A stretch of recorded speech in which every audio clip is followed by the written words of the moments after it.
So, welcome to the VietAssist 5 and 5 mini podcast, where we ask our visiting expert 5 questions in roughly 5 minutes. This week, our expert guest is Loan Tran. She's a certified professional coach, a leadership and business consultant, and a soft skills trainer. She has over 10 years of leadership experience in Asia, having held different leadership roles in Vietnam, Cambodia, and other Southeast Asian countries. And she has used that expertise over the past decade in helping turn around multi-million-dollar multinational companies. Her deep passion for leadership and people has led to her newly published book called Powerful Leadership: How to Build Dream Teams, where she, based on her experience, shares the most effective practical tools that leaders can apply immediately to achieve outstanding results. As always, if you're interested in listening to the full podcast episode, where a lot of these questions are of course elaborated upon, the full episode will be published on all of our social media channels, most notably of course YouTube. Without further ado, I give you the 5 and 5 with Loan Tran. All right, so you've worked across different cultures in Europe and Asia. What's the most important lesson you've learned about bridging cultural gaps, especially for young Vietnamese professionals wanting to succeed in Western companies? People skills, connection. You can be very smart. You can have great communication skills, presentation skills, negotiation skills. But if you lack the ability to really connect with people, like building meaningful relationships, professional, personal relationship, right? That would be the game changer for you, whether you will be able to build allies and get support to help you achieve the goals, or people will just do one task for you and they don't want to deal with you really, right? Then it becomes a lonely journey, your well-being goes down, and it's not fun really to go for bigger goals and really work, right? Which is every day.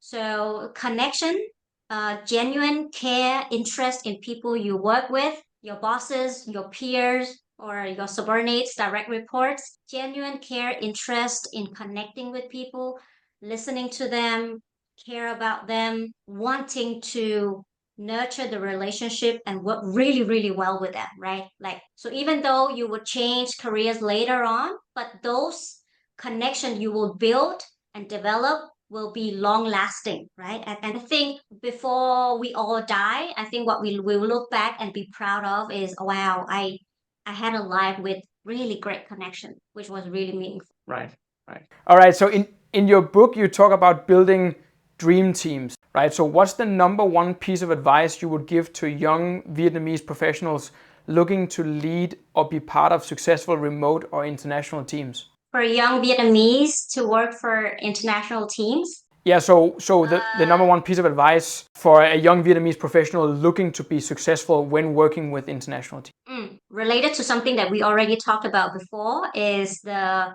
proactivity and leaning in, right? So they can be independent, they can be proactive, speaking up. So related to confidence as well.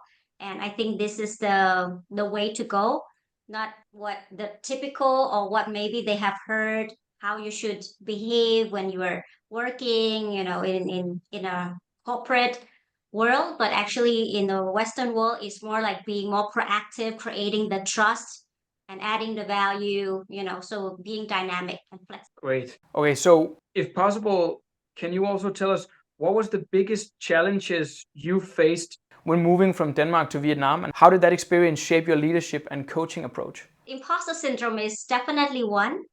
So having to regulate my fears, insecurity, building confidence, at some point applying fake it till you make it, trying to sound smart and confident and with authority as a very young manager. I think, but really listening skill is really important and being respectful.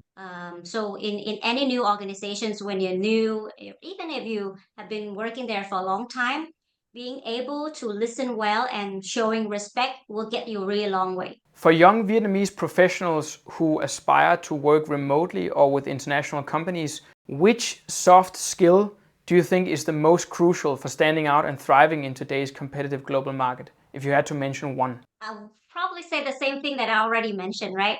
People skill, communication skills, listening skills, yeah, collaboration skills, people skills, the same. What is one mindset shift that helped you achieve success? And how can young Vietnamese talent adopt a similar mindset to reach their own career goals, whether in Vietnam or abroad? Growth mindset. One of the things I also teach in my workshops is the difference between growth mindset and fixed mindset. And this is also something that a lot of Vietnamese really value and benefit from. Because the way, based on my experience, when I work with my participants, it seems like many of them still have a fixed mindset. So, for example, intelligence, or the way that they deal with setbacks and difficulties, even though they are very intelligent, should they continue to develop and improve and learn new things? Yes. So many of statements that where they choose actually the wrong thing and not the really open mind and growth mindset statements. So this growth mindset is the one that I highly recommend that help myself, because when we have a growth mindset, we deal with challenges, the way we deal with failures and setbacks will help us to become more resilient. We know that it's just, for example, part of the journey and achieving success. We need to try, we need to fail, we need to learn and make mistakes.